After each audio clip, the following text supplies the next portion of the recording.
نعرہ لگا رہے تھے، تم کون ہم کون، رضاکار رضاکار۔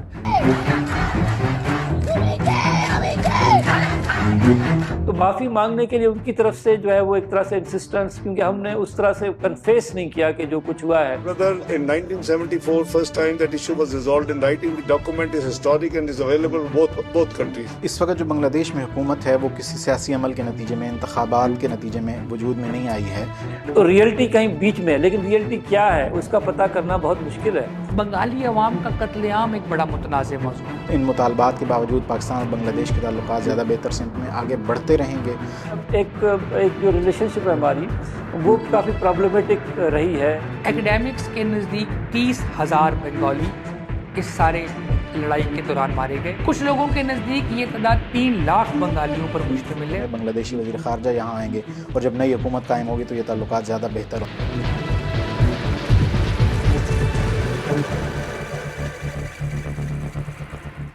بنگلہ دیش میں گزشتہ سال جولائی انقلاب، جسے طلباء، خاص طور پر طلباء کی وہ تعداد جو یونیورسٹی میں پڑھتی ہے، وہ اس انقلاب کا محرک تھے، اس انقلاب کا باعث تھے، اور اس کی تاریخ بڑی دلچسپ ہے۔ شیخ حسینہ واجد کی حکومت نے اعلان کیا کہ سرکاری نوکریوں میں 50% سے زائد کوٹا ان لوگوں کے لیے مختص کیا جائے گا جو 1971 میں پاکستان کے خلاف جنگ آزادی میں شامل تھے، ان کی اولادیں، ان کے پوتے پڑ پوتے جو ہیں وہ زیادہ حقدار ہیں ان نوکریوں کی۔ اس پر نوجوانوں کی بڑی تعداد ظاہر ہے وہ احتجاج کرنے لگی، اور اس احتجاج میں پولیس نے سختی کی، تشدد کیا،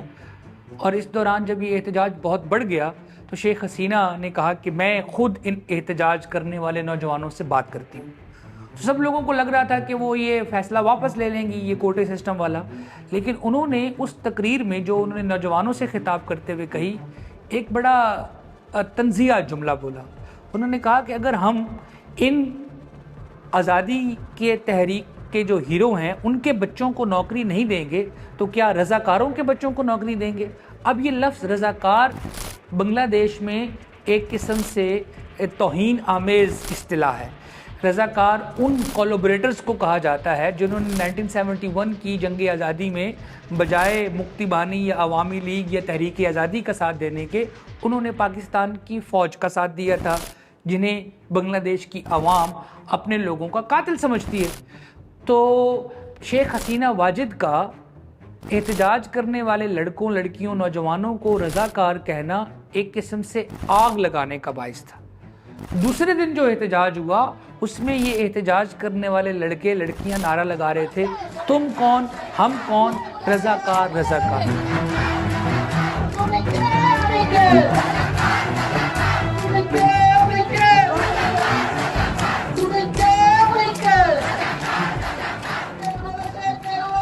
بجائے اس کے کہ وہ اس نعرے سے بھڑکتے اور خود کو اس کے خلاف ابھارتے، انہوں نے شیخ حسینہ کی طرف سے غداری کا دیا ہوا جو تانا ہے اسے اپنے سینے پر ایک تمغے کی صورت لگا لیا۔ اب پاکستان کا ریفرنس اتنا مضبوط ہے گزشتہ سال والے انقلاب میں کہ اس کے بعد جو کچھ پاکستان اور بنگلہ دیش کے درمیان پچھلے 1 سال میں ہمیں ہوتا ہوا نظر آ رہا ہے وہ اسی سلسلے کا ایک تسلسل ہے۔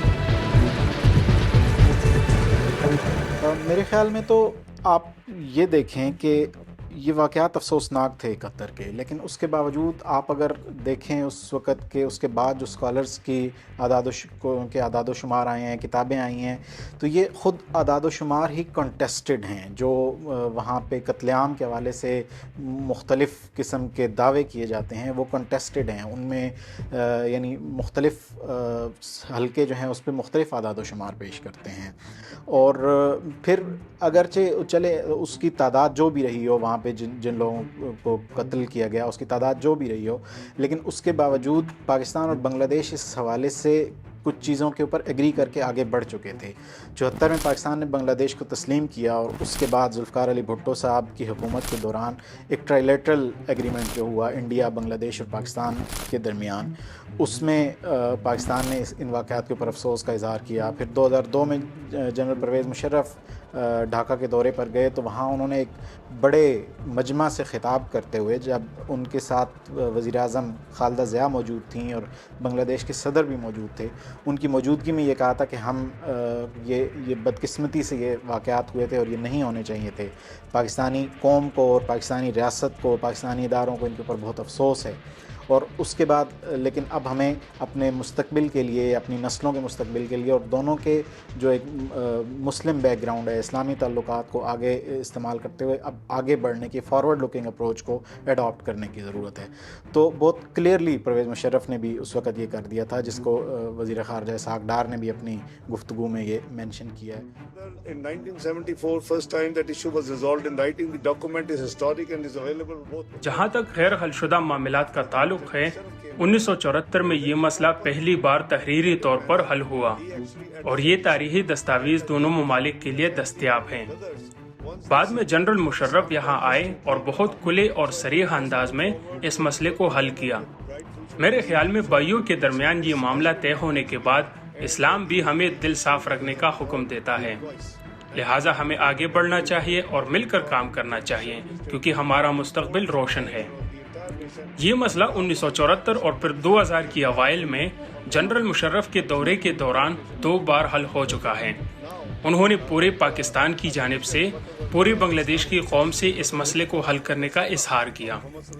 لہٰذا ہماری اسلامی تعلیمات، قرآن اور پیغمبر اسلام کی سنت کے مطابق ہمیں دل صاف رکھ کر آگے بڑھنا چاہیے. ہم ایک خاندان ہیں اور ہمیں مل کر کام کرنا چاہیے تاکہ ہم دونوں ممالک کے عوام کے لیے بہترین کام کر سکیں. As possible for the peoples of the two countries. یہ جو مسئلے ہیں اس میں تاریخی حقیقتیں بھی ہیں اور اسٹوری جو ہے ایک سائیڈ کی اسٹوری پہ صرف بات نہیں ہو سکتی. پاکستان کی اپنی بھی اسٹوری ہے. پاکستان اس کو سمجھتا ہے کہ جو تشدد ہوا ہے، جو قتل عام ہوا ہے، وہ ایک طرفہ نہیں بلکہ 2 طرفہ ہے. اور اس میں جو بہاریز ہیں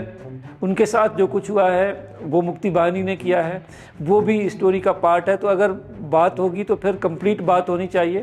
سب لوگ جو بتاتے ہیں وہ یہی اندازہ کر سکتے ہیں، جس طرح میں نے اندازہ آپ کو لگا کے دیا کہ مجھے لگتا ہے کہ یہ 30,000 اور 30 لاکھ کا جو فگر ہے، دونوں فگرز میں ایک فگر ہے جو کہ بہت کم کر کے بتایا جا رہا ہے، دوسرا فگر ہے جو کہ بہت ایگزیجریٹ کر کے بتایا جا رہا ہے. تو ریئلٹی کہیں بیچ میں ہے، لیکن ریئلٹی کیا ہے اس کا پتہ کرنا بہت مشکل ہے. اس پہ ہو سکتا ہے کوئی بنگلہ دیش اور پاکستان مل کے کوئی کمیشن بنائیں، اس کو اچھی طرح سے اسٹڈی کریں. اس پہ ہو سکتا ہے کہ ہمارے جو یعنی ادارے ہیں وہ بھی ایک دوسرے کے ساتھ بیٹھیں، اس پہ تھوڑا سا دیکھیں کہ واقعی کیا ہوا تھا اور اس میں کیا غلطیاں ہوئی ہیں، تو کس چیز کو ماننا چاہیے. یہ ساری میرے خیال میں بہت ہی ڈیپلی جا کے اس کو دیکھنے کی ضرورت ہے. ایسے ہی یعنی ماننا بڑا مشکل ہوگا کہ آپ کہیں کہ بس مان لیں، تو پھر کیا مان رہے ہیں آپ؟ یہ بھی سوال ہے نا کہ آپ جو معافی مانگ رہے ہیں تو کس چیز کی معافی مانگ رہے ہیں. خون کے دھبے دھلیں گے کتنی برساتوں کے بعد. تو جو بنگالی سفارتکار تھے انہوں نے فیض صاحب کو مخاطب کر کے کہا کہ فیض صاحب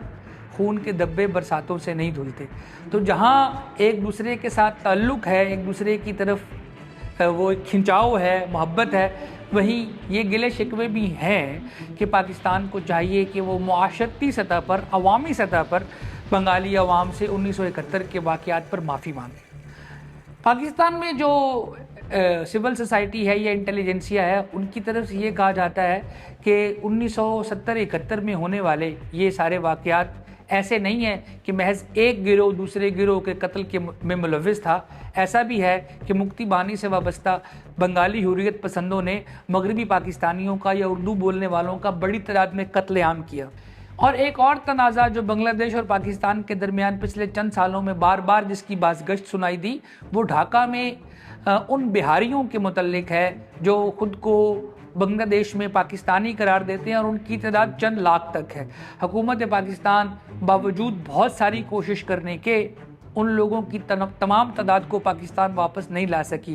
پاکستانی ریاست سے بنگلہ دیش کی حکومت کے جو 2-4 بڑے مطالبات ہیں اس میں سے سب سے بڑا مطالبہ بنگلہ دیش کا معافی مانگنے کا ہے اور اثاثہ جات کی تقسیم کا ہے، اور 1970 میں بھولا طوفان کے دوران جن لوگوں کا نقصان ہوا ان لوگوں کے خاندان یا لواحقین تک امداد پہنچانے کا ہے۔ ایک اور معاملہ جو ہمارے درمیان اختلافات کا باعث رہا ہے وہ ڈھاکہ میں محصور اردو بولنے والی بہاری آبادی ہے، جنہیں پاکستان کی حکومت تاحال وہاں سے اپروٹ کر کے یہاں آباد نہیں کر پائی۔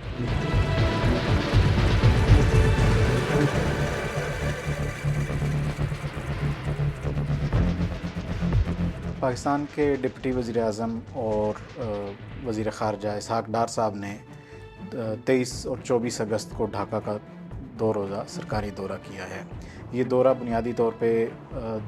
13 سال بعد کسی بھی پاکستانی وزیر خارجہ کا پہلا دورہ تھا۔ اس سے پہلے 2012 میں ہنا ربانی کھر صاحبہ جو وزیر خارجہ تھیں تو انہوں نے بنگلہ دیش کا آخری دورہ کیا تھا، اور اس کے بعد یہ اب دورہ یہ ہوا ہے۔ اس دورے کی خاص بات یہ ہے کہ اس وقت بنگلہ دیش میں جس طرح کی سیاسی تبدیلیاں پچھلے سال آئی ہیں اور ایک نئی حکومت وجود میں آئی ہے، اور اب کچھ مہینوں بعد بنگلہ دیش میں نئے الیکشن متوقع ہیں، تو اس کے بعد پاکستان اس سارے کانٹیکسٹ میں پاکستان اور بنگلہ دیش ایک نئے اپنے تعلقات کے ایک نئے باب کا آغاز کر رہے ہیں۔ اور اس دورے میں بھی ہم نے دیکھا کہ ہماری حکومت کا اور بنگلہ دیشی حکومت کا جو آپس میں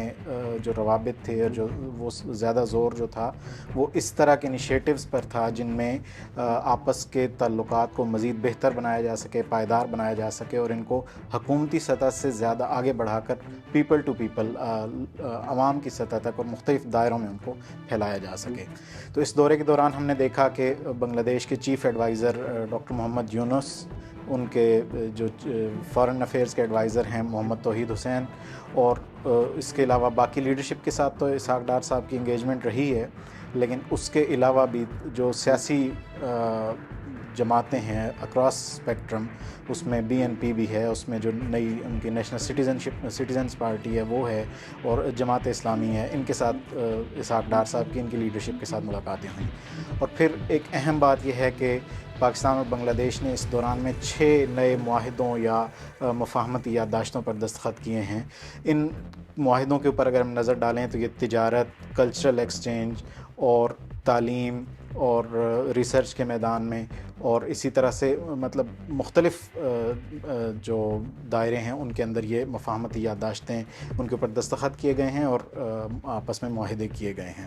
اور اس کے ساتھ ساتھ پاکستان نے یہ اعلان کیا ہے کہ پاکستان اگلے 5 سال کے دوران 500 بنگلہ دیشی اسٹوڈنٹس کو اپنے ہاں ہوسٹ کرے گا، ان کو اسکالرشپ پر تعلیم کے لیے، اعلیٰ تعلیم کے لیے یہاں بلایا جائے گا۔ تو اس طرح کے یہ جو 6 معاہدے ہیں اور اس کے ساتھ پاکستان کا یہ اعلان ہے، اس سے واضح ہوتا ہے کہ پاکستان نے حکومتی سطح سے آگے بڑھ کر عوامی سطح پر اپنا جو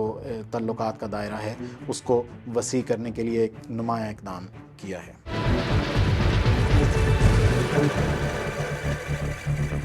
معافی مانگنے کے لیے ان کی طرف سے جو ہے وہ ایک طرح سے انسسٹنس، کیونکہ ہم نے اس طرح سے کنفیس نہیں کیا کہ جو کچھ ہوا ہے، اور کنفیس کا مسئلہ یہ ہے کہ آپ کو پتہ ہے کہ جو فگرز ہیں اس میں بہت بڑا پرابلم ہے، یعنی جس طرح سے ان کی طرف سے یہ ہے کہ 30 لاکھ لوگ مارے گئے، ہماری طرف سے ہے کہ 30,000 مارے گئے، اور ریئلٹی کچھ لازم بات ہے درمیان میں ہی ہو سکتی ہے۔ تو اب اس طرح سے اگر پاکستان میں یہ کنسرن ہے کہ اگر ہم مان لیتے ہیں اس کو، تو پھر اس کا مقصد ہے کہ ہم نے تو بڑے میسو ہیومنٹی کرائمز کیے ہوئے ہیں، تو پھر تو ہمارے لیے ایک بہت بڑا دوسرا سوال اٹھتا ہے۔ تو پاکستان لازم بات ہے کہ وہ چاہے گا کہ ہسٹری کی کریکشن بھی ہو،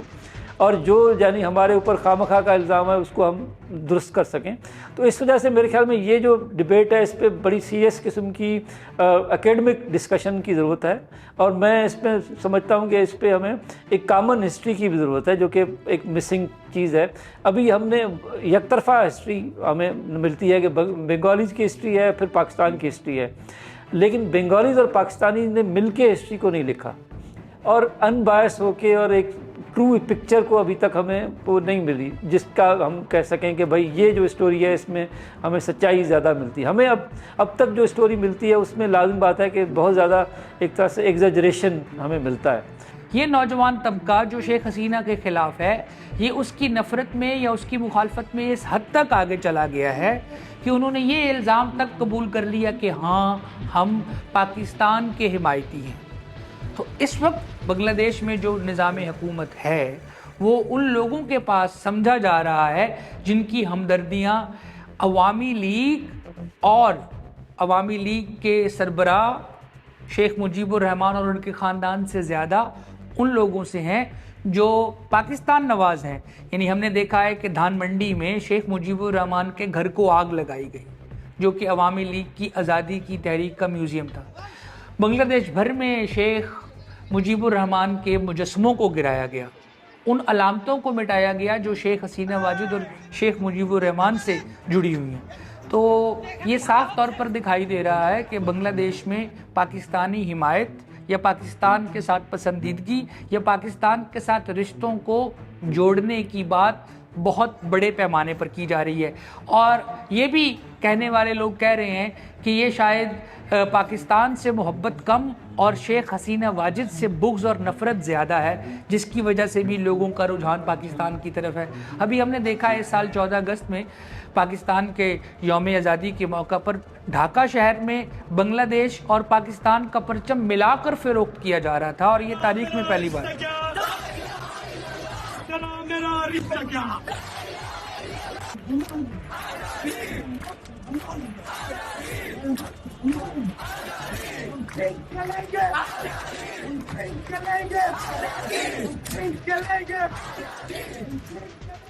یہ جو مسئلے ہیں اس میں تاریخی حقیقتیں بھی ہیں, اور اسٹوری جو ہے ایک سائیڈ کی اسٹوری پہ صرف بات نہیں ہو سکتی, پاکستان کی اپنی بھی اسٹوری ہے. پاکستان اس کو سمجھتا ہے کہ جو تشدد ہوا ہے, جو قتل عام ہوا ہے, وہ ایک طرفہ نہیں بلکہ دو طرفہ ہے, اور اس میں جو بہاریز ہیں ان کے ساتھ جو کچھ ہوا ہے وہ مکتی بہانی نے کیا ہے, وہ بھی اسٹوری کا پارٹ ہے. تو اگر بات ہوگی تو پھر کمپلیٹ بات ہونی چاہیے. جہاں تک بنگلہ دیش اور پاکستان کے درمیان فوجی یا دفاعی نوعیت کے تعلقات کا تعلق ہے تو میں ایک واقعہ یہاں کوٹ کرنا چاہوں گا. علامہ اقبال کے فرزند جسٹس جاوید اقبال اپنی کتاب اپنا گریباں چاک میں 1973-74 میں اپنی ایک ملاقات کا احوال لکھتے ہیں, جو انہیں پرائم منسٹر انڈیا کے مرارجی دیسائی سے ان کی ایک ملاقات ہوئی, جس میں مرارجی دیسائی نے جسٹس جاوید اقبال سے کہا کہ اندرا گاندھی نے بنگلہ دیش بنا کر ہندوستان کے بھلے کا یا ہندوستان کی حفاظت کا کوئی کام نہیں کیا. پہلے ہماری سرحدوں پر ایک مسلمان ملک ہوا کرتا تھا, پاکستان. اب بنگلہ دیش کے قیام کے بعد آج نہیں تو کل انڈیا کو اپنی سرحد پر 2 مسلم ساورن سٹیٹس کا سامنا کرنا پڑے گا, ایک بنگلہ دیش اور ایک پاکستان. ابھی جیسے پاکستان اور بنگلہ دیش کے درمیان سیاسی, سفارتی, عوامی اور تجارتی تعلقات مضبوط ہو رہے ہیں, اس کے ساتھ ساتھ دفاعی تعلقات بھی مضبوط ہو رہے ہیں. اور یہ بہت دلچسپ بات ہے کہ بنگلہ دیش چائنا کے BRI پروجیکٹ کا حصہ ہے, بیلٹ اینڈ روڈ انیشیٹو کا, اور بیلٹ اینڈ روڈ انیشیٹو کا فلیگ شپ پروگرام CPEC ہے, چائنا پاکستان اکنامک کوریڈور. تو اگر چین بنگلہ دیش کی چٹاگانگ بندرگاہ کو ایکوائر کرتا ہے, جو کہ وہ کر چکا ہے, اور اسے نہ صرف یہ کہ تجارتی مقاصد کے لیے استعمال کرتا ہے بلکہ اسے فوجی مقاصد کے لیے بھی استعمال کرنے کی کوئی صلاحیت وہاں انسٹال کی جاتی ہے, جیسا کہ یہ کہا جا رہا ہے کہ گوادر نہ صرف ایک معاشی بلکہ ایک فوجی بندرگاہ بھی ہوگی. تو یوں انڈین اوشن میں چائنا کے زیر انتظام ایک ایسی پورٹ جسے فوجی مقاصد کے لیے استعمال کیا جا سکتا ہے, اور پاکستان میں گوادر پورٹ ایک ایسی پورٹ جسے فوجی مقاصد کے لیے استعمال کیا جا سکتا ہے. تو یہ ظاہر کرتا ہے کہ چین کے تعاون سے پاکستان اور بنگلہ دیش ایک دوسرے کے فوجی حوالے سے بھی بہت قریب آ سکتے ہیں. اس وقت جو بنگلہ دیش میں حکومت ہے وہ کسی سیاسی عمل کے نتیجے میں, انتخابات کے نتیجے میں وجود میں نہیں آئی ہے, اور یہ ایک عبوری سیٹ اپ ہے جو چل رہا ہے. جو ہمدردیاں عوام کی یا حمایت ان کے ساتھ پچھلی اس تحریک کے نتیجے میں, جولائی 2024 کی تحریک کے نتیجے میں ان کے ساتھ ملی تھی, اس میں بھی بتدریج کہیں نہ کہیں ہمیں یہ نظر آ رہا ہے کہ اب نئے الیکشن کے مطالبات سامنے آ رہے ہیں. ان کی پالیسیز سے, انفلیشن کے حوالے سے کچھ نہ کچھ عوام کے اندر بے چینی پائی جاتی ہے. اور جو نوجوان تھے جنہوں نے شیخ حسینہ کی حکومت کو ہٹا کر نئی حکومت کا ایک وہ سارا راستہ ہموار کیا تھا, ان کے اندر بھی اس حوالے سے بے چینی ہے. تو میں اس کو اس طرح سے دیکھتا ہوں کہ بنگلہ دیش کے اندر کی سوسائٹی میں ایک بڑا حصہ ان لوگوں کا ہے, ایک بڑا پروپورشن وہ ہے جو پاکستان کے حوالے سے اچھے نظریات نہیں رکھتے یا وہ پاکستان کو 71 کے مسائل کا ذمہ دار ٹھہراتے ہیں. تو اس لیے اس حصے کو بھی بنگلہ دیشی حکومت ساتھ لے کر چلنا چاہتی ہے, سوسائٹی کے اس پروپورشن کو بھی ساتھ لے کے چلنا چاہتی ہے, اور اس طرح کے مطالبات جو ہیں بنیادی طور پر اس حصے کو خوش کرنے کی ایک کوشش ہوتے ہیں یا ان کی ہمدردی جیتنے کی ایک کوشش ہوتے ہیں. میں اس کو اس طرح سے دیکھتا ہوں کہ یہ ان مطالبات کے باوجود پاکستان اور بنگلہ دیش کے تعلقات زیادہ بہتر سمت میں آگے بڑھتے رہیں گے. یقیناً 1974 یا 2002 میں جب پاکستان کی حکومت نے بنگلہ دیش کی حکومت اور عوام سے معذرت کی تو وہ معذرت کافی نہیں ہے, یعنی بنگلہ دیش کی حکومت اور عوام اس معذرت کو کافی نہیں سمجھ رہے, اور وہ یہ کہہ رہے ہیں کہ پاکستان کو عوامی, سیاسی, سفارتی اور حکومتی سطح پر سرعام پورے بنگلہ دیش سے معافی مانگنی ہو, اور پاکستان کو چاہیے کہ وہ 4.25 ارب ڈالر جو ہیں وہ بنگلہ دیش کو ادا کرے. پاکستان یہ اس لیے نہیں کرنے جا رہا, یا پاکستان یہ کرنے سے اس لیے پس و پیش کرتا ہے کہ پھر ایک پنڈورا باکس کھلے گا جس کے نتیجے میں اس معافی تلافی کے بعد ایسی بہت سی انسانی حقوق کی تنظیمیں سامنے آئیں گی جو ان اٹراسٹیز کے اوپر بات کریں گی, اور وہ یہ کہیں گی کہ ان ذمہ داروں کے خلاف عالمی عدالت انصاف میں یا بنگلہ دیش کی عدالتوں میں مقدمے چلائے جائیں جو لوگ بنگالی عوام کے قتل عام میں شامل تھے. اب بنگالی عوام کا قتل عام ایک بڑا متنازع موضوع ہے. ایکیڈیمکس کے نزدیک 30,000 بنگالی اس سارے لڑائی کے دوران مارے گئے, اور اتنی ہی تعداد میں اردو بولنے والے لوگ بھی قتل کیے گئے. کچھ لوگوں کے نزدیک یہ تعداد 3 لاکھ بنگالیوں پر مشتمل ہے, اور بنگلہ دیش کی حکومت اور اس زمانے میں شیخ مجیب الرحمان کا جو نیریٹو تھا وہ یہ تھا کہ 30 لاکھ بنگالی قتل ہوئے. ابھی حال ہی میں چند سال پہلے شرمیلا بوس کی کتاب آئی ہے دی ڈیڈ راک, اور اس میں انہوں نے اس سارے معاملے کو بہت گہرائی سے جانچا ہے, اور انہوں نے یہ کہا ہے, وہ ایک بنگالی ایکیڈیمک ہیں, انہوں نے یہ کہا ہے کہ جتنی تعداد میں بنگلہ دیش میں لوگ یہ سمجھتے ہیں کہ بنگالی مارے گئے یا بنگلہ دیشی خواتین کی وہ ریپ کیا گیا, آبروریزی کی گئی, ضرور ایسے افسوسناک واقعات ہوئے ہیں, لیکن ان واقعات میں تعداد کو بہت ہی بڑھا چڑھا کے پیش کیا جاتا ہے جو کہ حقائق سے بہت دور کی بات ہے. ایک اور رائے یہ ہے کہ شاید بھولا طوفان میں لاکھوں لوگ مرے تھے, تو بنگلہ دیش کی حکومت یا بنگلہ دیش کے لوگ بھولا طوفان میں مرنے والے لوگوں کی تعداد کو اور اس جنگی آزادی میں مرنے والے لوگوں کی تعداد کو ملا کر ایک تعداد بیان کرتی ہے, اور اس لیے وہ اتنا بڑا فگر بتاتے ہیں. لیکن اگر بھولا طوفان میں مارے جانے والے لوگوں کو بھی اس تعداد میں شامل کیا جائے تو بھی تعداد 30 لاکھ نہیں بنتی, جو بنگلہ دیش کا سرکاری موقف ہے.